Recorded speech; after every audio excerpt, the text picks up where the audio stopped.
Hello दोस्तों, मैं शादाब खान इसके टीचिंग वल्लभ में आपका स्वागत करता हूं।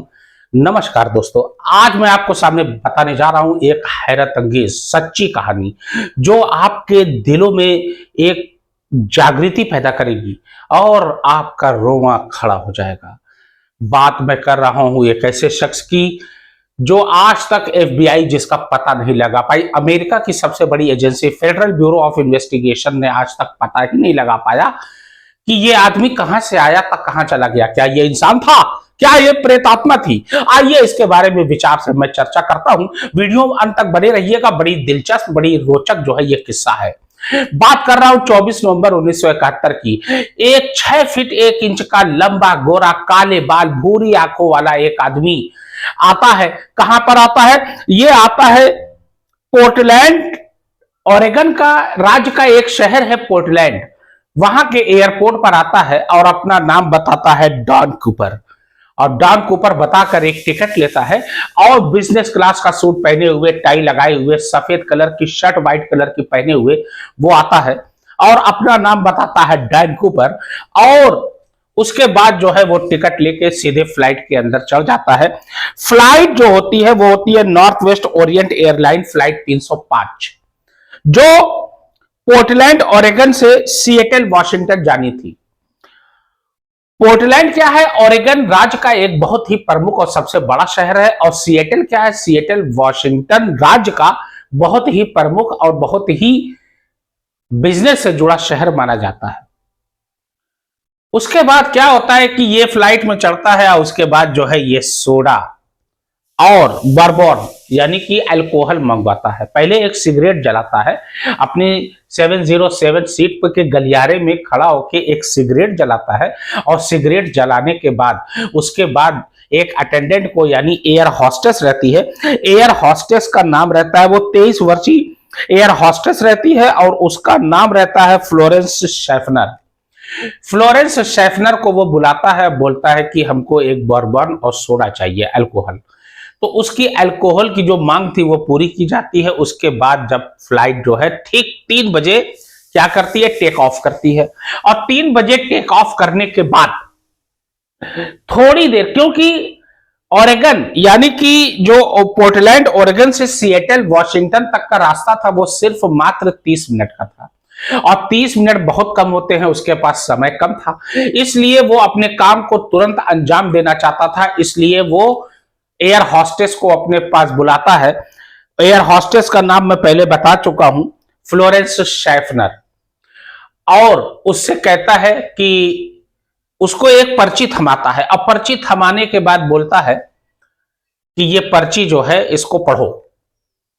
और जब वो पर्ची पढ़ती है वो एयर हॉस्टेस, तो पढ़ के वो चौंक जाती है, दंग रह जाती है। और उसके बाद बोलता है कि तुम मेरे पास आके बैठो। उसके पास जब शेफनर जाके बैठती है तो वो एक ब्रीफकेस लिए रहता है। ब्रीफकेस जब खोलता है तो एक झलक दिखाता है कि देखो ब्रीफकेस में बम है, अगर मैं चाहूं तो पूरी फ्लाइट को उड़ा सकता हूं और जितने भी 36 यात्री हैं सब के सब मारे जाएंगे। ये सुन के एयर हॉस्टेस फ्लोरेंस का तो जैसे दिल कांप जाता है। उसके बाद ये एक पर्ची और बनवाता है फ्लोरेंस से और उसमें लिखवाता है कि हमको $2 लाख चाहिए और $2 लाख के अलावा 4 पैराशूट चाहिए।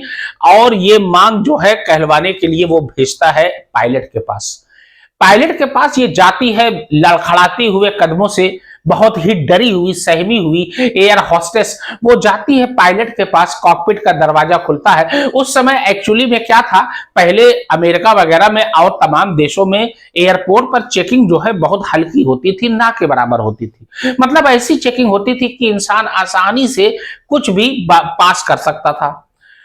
तो ये जाती है पायलट के पास और पायलट को ये पूरा हाल बताती है। तो पायलट भी दंग कि ये क्या माजरा है।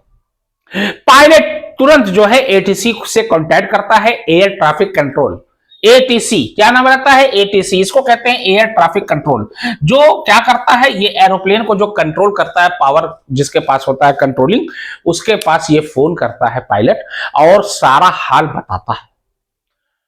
और उसके बाद जो कि 30 मिनट का रास्ता था ओरेगन से सिएटल, यानी ओरेगन राज्य के पोर्टलैंड शहर से वाशिंगटन राज्य के सिएटल तक पहुंचने में मात्र 30 मिनट लगते हैं और इस वजह से देरी हो जाती है 3 घंटे की।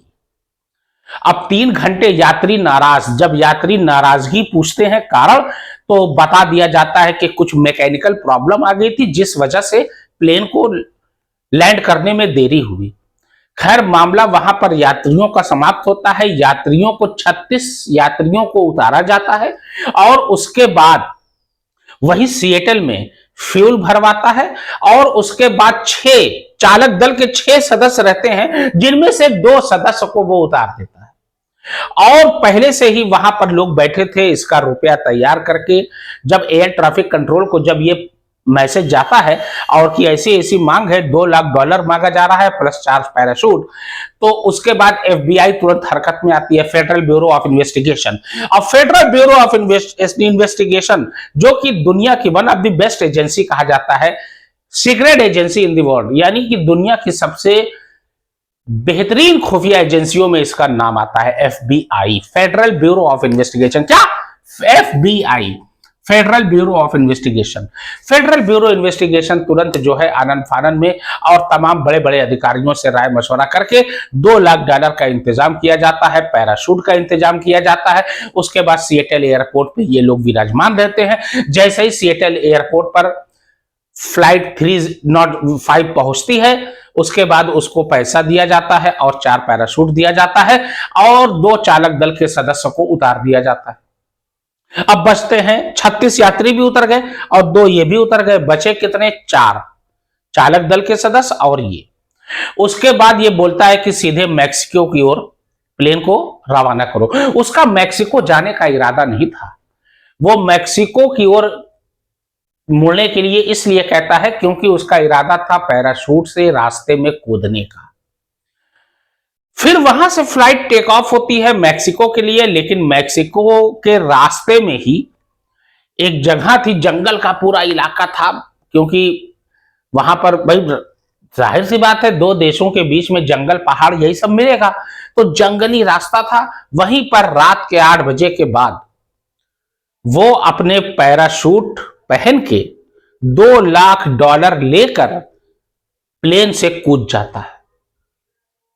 किसी तरीके से चालक दल के सदस्य सुरक्षित बच जाते हैं, लेकिन जब ये कूदता है तो अंधेरे में ये गुम हो जाता है और किसी को पता ही नहीं चलता कि ये डॉन कूपर गया कहां। अब एफबीआई पूरी इधर छानबीन कर रही है, 8000 लोगों से वो पूछताछ करती है और उसके बाद भी उसको कोई नतीजा नहीं मिलता। एफबीआई, जिसे दुनिया की सबसे बड़ी खुफिया agency, one of the best खुफिया एजेंसी, सीक्रेट एजेंसी कहा जाता है, वो भी बड़ा परेशान कि आखिर ये आदमी था कौन, कहां से आया था, किस जगह रहता था, क्या इसका मकसद था। ये एफबीआई इसका पता लगाने में पूरे तरीके से नाकाम रहती है। लगभग 5 साल तक एफबीआई परेशान रहती है, पता लगाती है, पूछताछ करती है, जहां तक कि डॉन कूपर नाम के कुछ आदमी को भी पकड़ा जाता है, जो भाई एक ही नाम से कई आदमी होते हैं, उनसे पूछताछ की जाती है, लेकिन नतीजा 0 का 0। एफबीआई अंततः ये मान लेती है कि ये डॉन कूपर नाम का आदमी जो है शायद इस दुनिया में ना हो। उसके बाद इसकी फाइल बंद कर दी जाती है हमेशा के लिए और दबा दी जाती है। लेकिन उसी के ठीक 2 साल बाद 1973 में एक लड़के को एक पैकेट मिलता है सड़ा गला, जिसमें $5,800 होते हैं। और जब वो नंबरिंग उस नोट की करेंसी की जाती है तो पता चलता है तो ये वही करेंसी है जो डॉन कूपर को दी गई थी।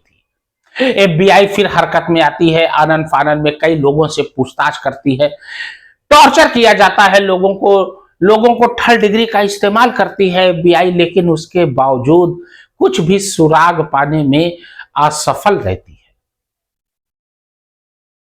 उसके बाद तब से लेके वो 73 था, 27 और 25 कितना हुआ, 52 साल हो गए और अब तक एफबीआई ये नहीं पता लगा पाई कि डॉन कूपर को नाम का कोई आदमी था भी कि नहीं था, क्योंकि जब ये एयरपोर्ट पे गया था तो अपना नाम डॉन कूपर बताया था। और उसके बाद ये 4 पैराशूट और $2 लाख। ये कहां गए, ये आदमी कहां गया, ये एक अनसुलझी पहेली है जो एफबीआई अभी तक सुलझा नहीं पाई है। जबकि एफबीआई को दुनिया की one of the best agency कहा जाता है, मैं बार बार बोल रहा हूं, उसके बावजूद इस मसले को नहीं सुलझा पाई। जबकि इंटरनेशनल लेवल के बहुत से ऐसे मसले आए और गए जिसको एफबीआई ने चुटकी बजाते हल कर दिया, लेकिन ये अनसुलझी पहेली आज तक सुलझ नहीं पाई। मेरी वीडियो कैसी लगी प्लीज लाइक करिए, फॉलो करिए, सब्सक्राइब।